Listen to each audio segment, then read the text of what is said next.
David Smith here with yet one more flipped classroom math lesson. 3 tips before we start. First, you can adjust the playback speed faster or slower to suit your desire. Second, you can pause the video at any point to jot down questions or catch up with your notes. Third, you can turn on the captions so you can read my words on the screen. Today's lesson covers integral notation. Now we're doing that part of calculus where we're going backwards from derivatives. If you remember, integrals and derivatives are inverse operations of each other. So if I have a function, I take the derivative, then I take the integral of that derivative, I go back to the original function.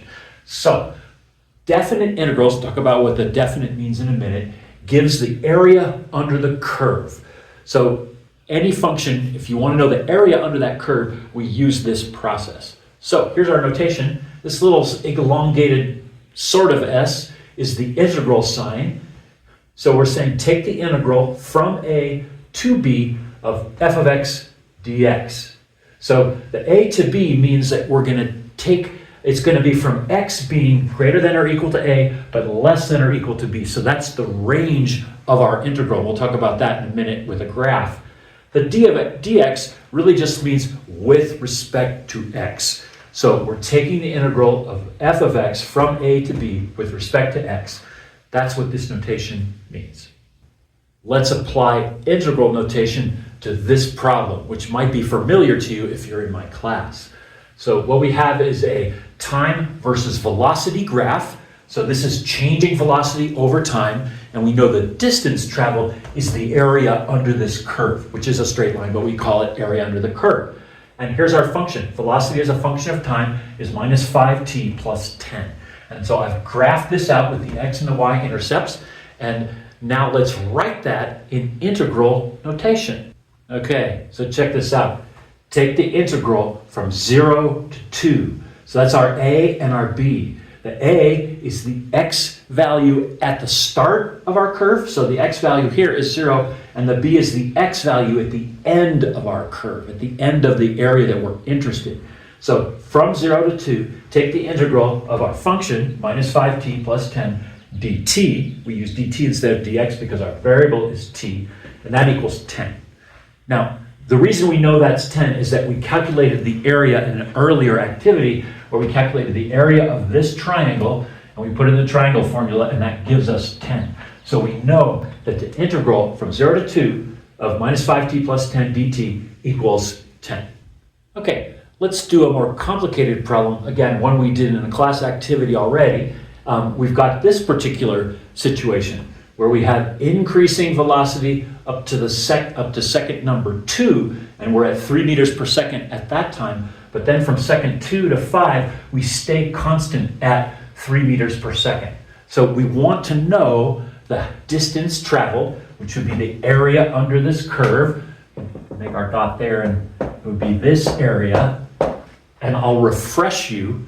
We did this by calculating the area of the triangle and the area of the rectangle. So that's how I'm going to do this one.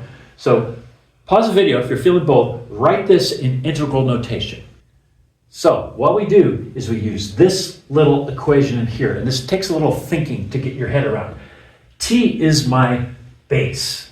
Okay, so that's what we don't know. We need to do that, but my height is my 3. So 1/2 times the height gives us our 1.5, and so that's going to always be the same, and then our t is our base. So that's what we're integrating over, is the variable t. That's our x value. Now the same thing with our rectangle. The height here is 3, so we're integrating over our t again, how much time. So we do 3 times the base, and so that gives us our integrand for that section. Now, if you remember how to do this, let's find the value of this integral. So 1/2 time, we've got 2 for our time, 1.5 time gives us 3 for that integral, and then the area of this rectangle is just 3 times 3, which again, our base in this case would be 3, so we have 9. So the area under this curve is 12. The result of this calculation is 12. All right, let's do another one. Now this time I've set you all up, and I want you to write this as an integral expression, use the notation, and then also find the value of the integral. So what we've got is this function, minus x plus 6, but if you look at the graph, we're limited to the point of 1 and 4. So there's our A and there's our B. So that's going to affect our area. So go ahead, pause the video and write this question in integral notation. Okay, this one's pretty straightforward. We're taking the integral from 1 to 4, that's the range in our x values, of our function minus x plus 6 dx with respect to x. So now what I want you to do is pause the video and come up with the result. What does this integral equal? Let me give you a nudge. So what we have here is a trapezoid. I'm going to use a trapezoid formula to calculate this integral.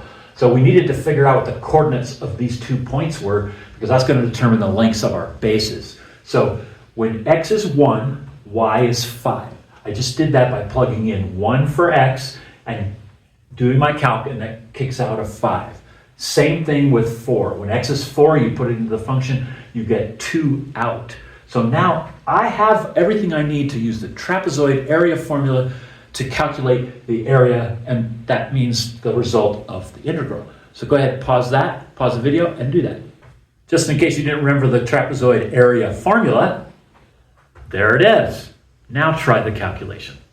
Okay, here you go. So I just plugged in my values. Now with the trapezoid, you have to remember the bases are the 2 parallel sides. So that's this side and that side. And this goes from 0 to 5. So this base is 5 long. And this goes from 0 to 2. So that base is 2 long. And my height is the distance between the parallel lines. So my height is 1, 2, 3. So I just did my plug-in, 1/2 times the height times the sum of the bases. Crunched my numbers, I got 10.5. So that's the value of that integral. And indeed, that's the area underneath that curve.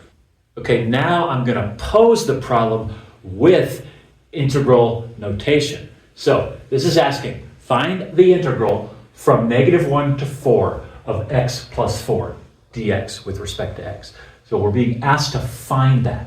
So what might be a great first step? Think about that for a sec and come back.